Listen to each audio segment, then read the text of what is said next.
47 ಕ್ಷೇತ್ರಗಳಲ್ಲಿ ಬಿಜೆಪಿ ಅಲ್ಲಿ ಕಮಾಲ್ ಮಾಡ್ತಾ ಇದೆ. ಟಿಎಂಸಿ 23 ಅಜಗಜಾಂತರ ವ್ಯತ್ಯಾಸ ಆಗ್ತಾ ಇದೆ. ಮೊದಲಿನಿಂದನೂ ಕೂಡ ನಾವು ಗಮನಿಸ್ತಾ ಇರೋದು 20ರಿಂದ 25 ಕ್ಷೇತ್ರಗಳಲ್ಲಿ ಮುನ್ನಡೆಯನ್ನ ಕಾಯ್ದುಕೊಳ್ತಾ ಇರುವಂತದ್ದು ವ್ಯತ್ಯಾಸವನ್ನ ನೋಡಿದಾಗ ಸ್ಮಿತಾ. ನಿಜ, ಕೇರಳದಲ್ಲಿ 29 ಕ್ಷೇತ್ರಗಳಲ್ಲಿ ಈಗಲೂ ಕೂಡ UDF ಮುನ್ನಡೆಯನ್ನ ಕಾಯ್ದುಕೊಂಡಿರೋದು. ಅಸ್ಸಾಂನ ನಂಬರ್ಸ್ ಕೂಡ ಸ್ಕ್ರೀನ್ ನ ಮೇಲಿದೆ. 39 ಕ್ಷೇತ್ರಗಳಲ್ಲಿ ಅಸ್ಸಾಂನಲ್ಲಿ NDA ಅಭ್ಯರ್ಥಿಗಳು ಮುನ್ನಡೆಯನ್ನ ಕಾಯ್ದುಕೊಂಡಿದ್ದಾರೆ. ವಿಜಯ್ ಅವರಿಗೆ ಒಂದು ಕ್ಷೇತ್ರದಲ್ಲಿ ಮುನ್ನಡೆ, ಒಂದು ಕ್ಷೇತ್ರದಲ್ಲಿ ಹಿನ್ನಡೆ ಅನ್ನೋ ರೀತಿಯ ಪರಿಸ್ಥಿತಿ. ಇತ್ತ ಕೇರಳದಲ್ಲಿ ರಾಜೀವ್ ಚಂದ್ರಶೇಖರ್ ಅವರು, ಬಿಜೆಪಿ ಅಭ್ಯರ್ಥಿ ರಾಜೀವ್ ಚಂದ್ರಶೇಖರ್ ಅವರು ಹಿನ್ನಡೆಯನ್ನ ಅನುಭವಿಸ್ತಾ ಇದ್ದಾರೆ ಅನ್ನೋ ಮಾಹಿತಿ ಇದೆ.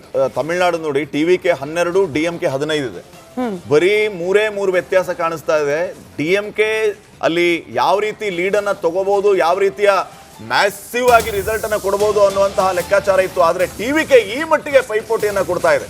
ತಮಿಳುನಾಡಿನಲ್ಲಿ ಯಾವ ರೀತಿ ವಿಸಿಲ್ ಸೌಂಡ್ ಮಾಡ್ತಾ ಇದೆ ಅನ್ನೋದಕ್ಕೆ ಈ ನಂಬರ್ ಸಾಕ್ಷಿ ಆಗ್ತಾ ಇದೆ. ಮುನ್ನಡೆ ಕ್ಷೇತ್ರದಲ್ಲಿ NDAನ ಹಿಂದಿಕ್ಕಿದೆ ಟಿವಿಕೆ. ತಮಿಳುನಾಡಿನಲ್ಲಿ ವಿಸಿಲ್ ಜೋರಾಗೆ ಸೌಂಡ್ ಮಾಡ್ತಾ ಇದೆ.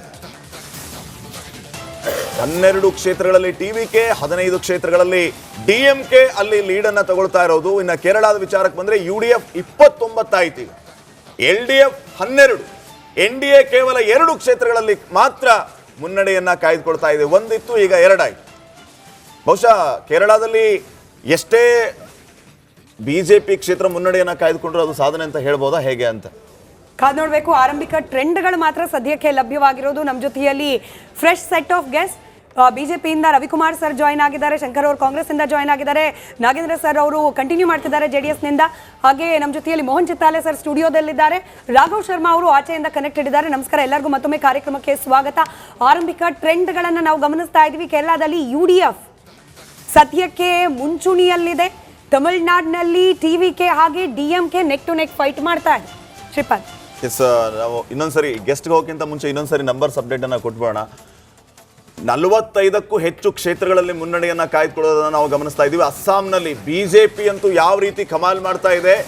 ಕಾಂಗ್ರೆಸ್ ಅಲ್ಲಿ ನಿರೀಕ್ಷೆಯನ್ನು ಈ ರೀತಿ ಮಾಡಿರಲಿಲ್ವಾ ಅಂತ, ಆದರೆ 45ಕ್ಕೂ ಹೆಚ್ಚು ಕ್ಷೇತ್ರಗಳಲ್ಲಿ ಮುನ್ನಡೆಯನ್ನ ಕಾಯ್ದುಕೊಳ್ತಾ ಇರುವಂತದ್ದು. ಕೇರಳದಲ್ಲಿ UDF 30 ಕ್ಷೇತ್ರಗಳಲ್ಲಿ ಮುನ್ನಡೆಯನ್ನ ಕಾಯ್ದುಕೊಳ್ತಾ ಇದೆ. ಈ ಕಡೆ ತಮಿಳುನಾಡಿನ ವಿಚಾರಕ್ಕೆ ಬಂದ್ರೆ TVK ಅಲ್ಲಿ ಕಮಾಲ್ ಮಾಡ್ತಾ ಇದೆ.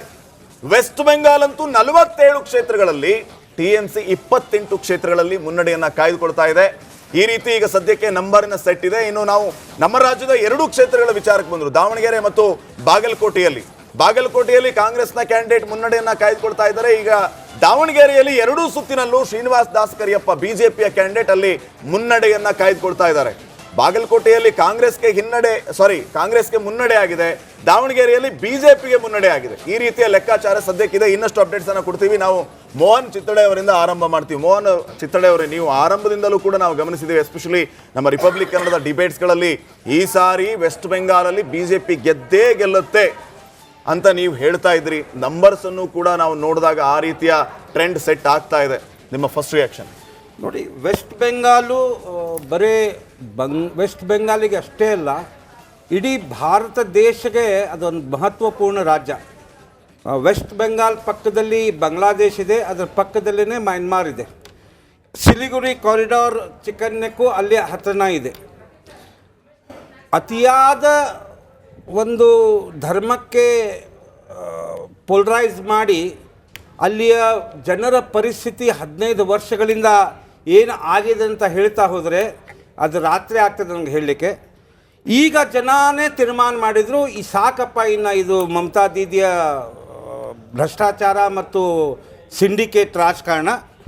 ಜನರೇ ಹೊರಗಡೆ ಬಂದು CAPF CRPFಗೆ ಮತ್ತು ಜ್ಞಾನೇಶ್ ಕುಮಾರ್ ಅವ್ರಿಗೆ ಮತ್ತು ಅಲ್ಲಿರುವ ಏನು ಅಗ್ರವಾಲ್ ಅಂತ ಚೀಫ್ ಎಲೆಕ್ಷನ್ ಕಮಿಷನರ್ ಇದ್ದಾರೆ, ಅವರು ಎಷ್ಟು ಗಟ್ಟಿಯಾಗಿ ನಿಂತು ಈ ಸತೆ ಬಂಗಾಳದಲ್ಲಿ ಚುನಾವಣೆ ಮಾಡಿ ಬಂಗಾಲ್ನಲ್ಲಿ ಭಾರತೀಯ ಜನತಾ ಪಾರ್ಟಿ ಇದು ಸಂಜೆ 5, 5:30, 6 ಗಂಟೆವರೆಗೂ ಇದು ಕೌಂಟಿಂಗ್ ನಡೀತಾ ಇರ್ತದೆ. ನೆಕ್ ಟು ನೆಕ್ ಫೈಟ್ ಆಗ್ತದೆ.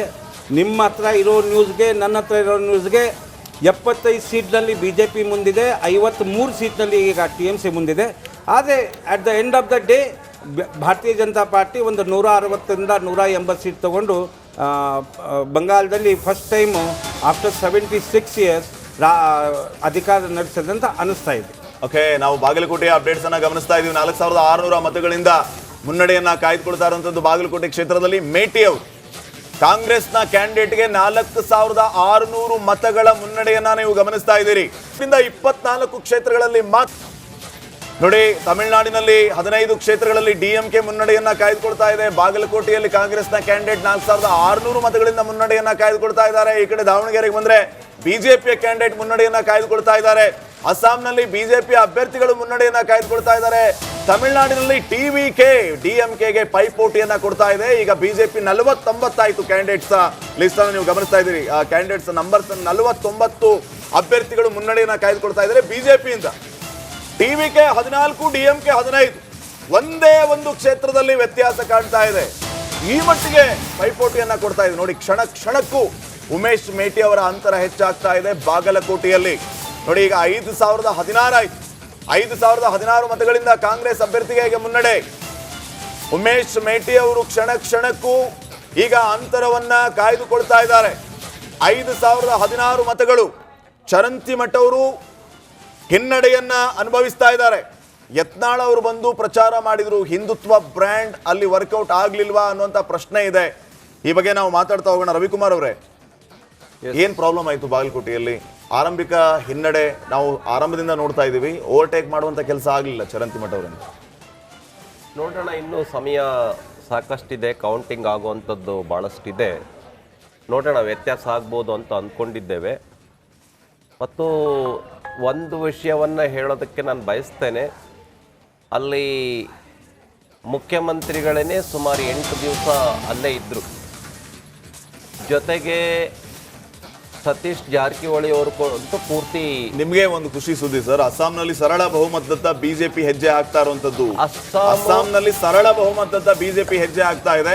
ಬರ್ತೀನಿ ಸರ್, ವಾಪಸ್ ಇರೋದೇ ಅಸ್ಸಾಂನಲ್ಲಿ ಸರ್ಕಾರ ಇರೋದೇನೆ ಬದಲಾವಣೆ ಅಂತ ಹೇಳಿ ಆಗೋದಿಲ್ಲ ಅಂತ ಹೇಳಿ ಎಕ್ಸಿಟ್ ಪೋಲ್ಗಳು ಕೂಡ ಹೇಳಿತ್ತು. ನಂಬರ್ಸ್ ಕ್ವಿಕ್ ಆಗಿ ಗಮನಿಸ್ತಾ ಇದೀವಿ.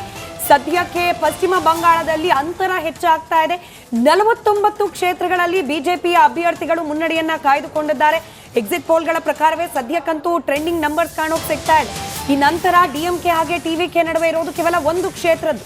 ತಮಿಳುನಾಡಿನಲ್ಲಿ ಬಹುಶಃ ಐತಿಹಾಸಿಕ ಚುನಾವಣಾ ಫಲಿತಾಂಶವನ್ನ ಏನಾದ್ರೂ ಅಲ್ಲಿನ ಮತದಾರರು ಬರೆದು ಬಿಟ್ಟಿದ್ದಾರೆ ಅನ್ನೋ ರೀತಿಯಲ್ಲಿ ಕಂಡು ಬರ್ತಾ ಇದೆ. ಕೇರಳದಲ್ಲೂ ಕೂಡ ಸರ್ಕಾರ ಬದಲಾವಣೆಯ ಮುನ್ಸೂಚನೆ ಕಾಣೋಕೆ ಸಿಗ್ತಾ ಇರೋದು. ಎಲ್ಡಿಎಫ್ ಸರ್ಕಾರ ಪತನವಾಗಿ ಯುಡಿಎಫ್ ಸರ್ಕಾರ ರಚನೆಯ ಹಾದಿಯತ್ತ ಸಾಗ್ತಾ ಇದೆ ಅನ್ನೋ ರೀತಿಯಲ್ಲಿ ಅಸ್ಸಾಂನಲ್ಲಿ ಸರಳ ಬಹುಮತದತ್ತ ಸಾಗ್ತಾ ಇದೆ. ಅಲ್ಲಿನ ಬಿಜೆಪಿ 8600 ಮತಗಳ ಭರ್ಜರಿ ಮುನ್ನಡೆಯನ್ನ ಕಾಯ್ದುಕೊಂಡಿದ್ದಾರೆ. ಉಮೇಶ್ ಮೇಟಿ ಅವರು ಮುಖ್ಯಮಂತ್ರಿಗಳೇ ಹೋಗಿದ್ರು ಅನ್ನೋದು ರವಿಕುಮಾರ್ ಅವರ ವಿಶ್ಲೇಷಣೆ. ಆದರೆ ಫೈಟ್ ಅಂತೂ ಕೊಡುವ ಎಲ್ಲಾ ಸಾಧ್ಯತೆ ಇದೆ ಅನ್ನೋ ರೀತಿಯಲ್ಲೇನೆ ಬಿಜೆಪಿ ನಾಯಕರು ಕೂಡ ಹೇಳ್ತಾ ಇದ್ರು. ಗೆಲುವೇ ನಮ್ಮದಾಗುತ್ತೆ ಅಂತ ಹೇಳ್ತಾ ಇದ್ರು. ವಿಜಯೇಂದ್ರ ಅವರು ಕ್ಯಾಂಪೇನ್ ಮಾಡಿದ್ರು, ಯತ್ನಾಳ್ ಅವರು ಬಂದಿದ್ರು. ಆದ್ರೆ ಸದ್ಯಕ್ಕೆ ಕಾಂಗ್ರೆಸ್ಗೆ ಮುನ್ನಡೆ, ಬಿಜೆಪಿಗೆ ಹಿನ್ನಡೆ ಅನ್ನೋ ರೀತಿಯಲ್ಲೇ ಇದೆ ಪರಿಸ್ಥಿತಿ. ಸೊ ಆರಂಭಿಕ ಮುನ್ನಡೆಯನ್ನ ಅದೇ ರೀತಿ ಕಾಯ್ದುಕೊಂಡು ಹೋಗ್ತಾ ಇರೋದನ್ನ ನಾವು ಗಮನಿಸ್ತಾ ಇದೀವಿ. ಈಗ 8600 ಆಯ್ತು. ಆಗ್ಲೇ 5100 ಇತ್ತು, ಈಗ 8600 ಆಯ್ತು. ಉಮೇಶ್ ಮೇಟಿ ಅವರು ನಿರಂತರವಾಗಿ ಅಲ್ಲಿ ಲೀಡಲ್ಲೇ ಬರ್ತಾ ಇರೋದನ್ನ ನೀವು ಗಮನಿಸ್ತಾ ಇದ್ದೀರಿ. ಈ ಕಡೆ ವೆಸ್ಟ್ ಬೆಂಗಾಲಲ್ಲಿ ಬಿಜೆಪಿ ಹಾಫ್ ಸೆಂಚುರಿಯನ್ನ ಬಾರಿಸಿದೆ. 50 ಕ್ಷೇತ್ರಕ್ಕೂ ಹೆಚ್ಚು ಮುನ್ನಡೆಯನ್ನ ಕಾಯ್ದುಕೊಂಡಿರೋದು. ನೋಡಿ, ಮತ್ತೆ ಡಿಎಂಕೆ ಟಿವಿಕೆ 14, 16 ಇದೆ. ಆ ಕಡೆ ಅಸ್ಸಾಂನಲ್ಲಿ ಸರಳ ಬಹುಮತದ ಬಿಜೆಪಿ. ಕೇರಳ ಯುಡಿಎಫ್ 35, ಆಡಳಿತ ಪಕ್ಷ ಎಲ್ಡಿಎಫ್ 17 ಕ್ಷೇತ್ರದಲ್ಲಿ ಮಾತ್ರ ಮುನ್ನಡೆಯನ್ನ ಕಾಯ್ದುಕೊಳ್ತಾ ಇರೋದನ್ನ ನಾವು ಗಮನಿಸ್ತಾ ಇದ್ದೀವಿ. ಇನ್ನು ಮತ್ತೊಂದು ಕಡೆ ತಮಿಳುನಾಡಿನಲ್ಲಿ ಸುನಾಮಿಯನ್ನ ಎಬ್ಬಿಸ್ತಾ ಇದೆ ಟಿವಿಕೆ. ಲಿಟರಲಿ ಸುನಾಮಿನೇ ಇದೆ. ನಾವೀಗಾಗಲೇ ಸ್ಮಿತಾ ಮತ್ತು ನಾನು ಮಾತಾಡ್ತಾ ಇದ್ದ ಪ್ರಕಾರವಾಗಿ ಡಿಎಂಕೆ ಅವರು ನಿರೀಕ್ಷೆನೂ ಮಾಡಿರಲಿಲ್ಲ ಅನ್ಸುತ್ತೆ ಟಿವಿಕೆ ಈ ಮಟ್ಟಿಗೆ ನಮಗೆ ಪೈಪೋಟಿಯನ್ನ ಕೊಡುತ್ತೆ ಅಂತ ಹೇಳಿ. ಆದರೆ ಟಿವಿಕೆ ಅಕ್ಷರಶಃ ಅಲ್ಲಿ ಸುನಾಮಿಯನ್ನೇ ಎಬ್ಬಿಸಿದೆ. ಎಲ್ಲೆಲ್ಲಿ ಡಿಎಂಕೆಯ ಜನಪ್ರಿಯ ನಾಯಕರು ಇದ್ರೋ ಅಲ್ಲಲ್ಲಿ ಟಿವಿಕೆ ಪೈಪೋಟಿಯನ್ನ ಕೊಡ್ತಾ ಇದೆ. ಹೆಣಗಾಡ್ತಾ ಇದ್ದಾರೆ ಲೀಡನ್ನ ಗಳಿಸ್ಕೊಳ್ಳೋದಕ್ಕೆ. ಇವನ್ ಸ್ಟಾಲಿನ್ಗೆ ಭರ್ಜರಿ ಪೈಪೋಟಿಯನ್ನ ಕೊಡ್ತಾ ಇರುವಂತದ್ದು ಟಿವಿಕೆ ಅಭ್ಯರ್ಥಿ ಅನ್ನೋದನ್ನ ನಾವಿಲ್ಲಿ ಗಮನಿಸಬೇಕಾಗುತ್ತೆ. ನೋಡಿ, ಈಗ ಪುದುಚೇರಿಯಲ್ಲಿ 2 ನಂಬರ್ ಎನ್ಡಿಎ ಅಭ್ಯರ್ಥಿಗಳು ಮುನ್ನಡೆಯನ್ನ ಕಾಯ್ದುಕೊಳ್ತಾ ಇದ್ದಾರೆ. ಸೊ ಓವರ್ ಆಲ್ ನಂಬರ್ಸ್ ಅನ್ನ ನೀವು ಗಮನಿಸ್ತಾ ಇದ್ದೀರಿ. ನಾನು ಕ್ವಿಕ್ ರಿಯಾಕ್ಷನ್ ರಾಘವ್ ಶರ್ಮಾ ಪಶ್ಚಿಮ ಬಂಗಾಳದಲ್ಲಿ ಓಡಾಡಿದಂಥವ್ರು, ಜೊತೆಗೆ ಎಲ್ಲಾ ರೀತಿಯ ಮಾಹಿತಿಯನ್ನ ಕಲೆ ಹಾಕಿ ಜನರಿಗೆ ತಲುಪಿಸಿದಂಥವ್ರು. ರಾಘವ್ ಶರ್ಮಾ ಈ ಸಾರಿ ಮಮತಾ ಬ್ಯಾನರ್ಜಿ ಅವರಿಗೆ ಈ ಮಟ್ಟಿಗೆ ಹಿನ್ನಡೆ ಆಗುತ್ತೆ ಅಂತ ಅವರು ನಿರೀಕ್ಷೆ ಮಾಡಿರ್ಲಿಕ್ಕಿಲ್ಲ. ಏನೇ ಆದ್ರೂ ಕೂಡ ನಾವೇ ಗೆಲ್ತೀವಿ ಅನ್ನುವಂಥ ಲೆಕ್ಕಾಚಾರ ಇತ್ತು. ಎಕ್ಸಿಟ್ ಪೋಲ್ಗಳನ್ನು ಮೀರಿ ನಾವು ಗೆಲ್ತೀವಿ ಅಂತ ಇತ್ತು. ಆದ್ರೆ ಈಗ